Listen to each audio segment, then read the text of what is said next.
I came back to life the day Cedric Greymont got drugged. This time, I didn't offer my body to him. I called his so-called soulmate instead. In my last life, I stupidly fell for the uncle who wasn't blood-related. When I found out he'd been hit with something strong, I ignored his plea to call Elena Humbert and helped him myself. A month later, I was pregnant. He had to marry me. On our wedding day, Elena, who'd gone abroad to clear her head, got kidnapped and killed. Before she died, she called Cedric 199 times, begging for help. He didn't pick up once. Too busy sealing the deal with me later, he just stared at those missed calls, not saying a word. Then the day I went into labor, he locked me in the basement. I begged him to take me to the hospital. He just smiled, cold and empty, and watched me die screaming. The baby still inside me. Last thing I heard, if you hadn't gotten pregnant, I wouldn't have married you. I wouldn't have missed Elena's calls. You deserve to die. When I opened my eyes again, it was that same day Cedric was drugged, but this time, I knew better. Chapter Saint Vel, Lervea, Rain, call Elena, now. That line hit like a jolt. I was reborn. I grabbed my phone and dialed without blinking. Cedric was flushed, eyes hazy and burning. That look had wrecked me last time. Not again. I avoided his gaze and dipped out fast. She'll be here in 10, I said, already halfway out the door behind me. He growled something, sounded like my name. I pretended not to hear and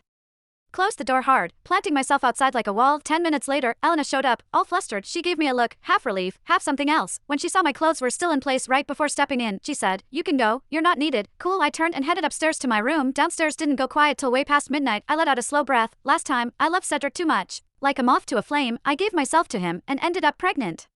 He married me because he had to. Then on our wedding day, Elena died out of nowhere. He lost the one he actually loved. After that, he went silent until I was about to give birth. Then he locked me in the basement. I begged him to save our baby, even said he could take my life instead. It was his kid too, but he just stood there, watched us both die. Like that made things right. This time, I did what he wanted. Brought Elena to patch him up, and soon, I'd be out of this place for good. *****. Next morning, Elena showed up at the Greymont Mansion's dining hall. Cedric took a bite of brioche bread and potage soup, then dropped it casual. "Elena's my girlfriend now. I'm marrying her. Be nice." Then he pointed his fork straight at me. "Especially you. Don't cause problems for my fiancé." I just nodded. Elena flashed a smug little smile. I pretended not to notice, pushed my plate aside, and stood to leave. That's when I heard Elena start to sob. "Cedric," she sniffled. "Does Rain not want me here?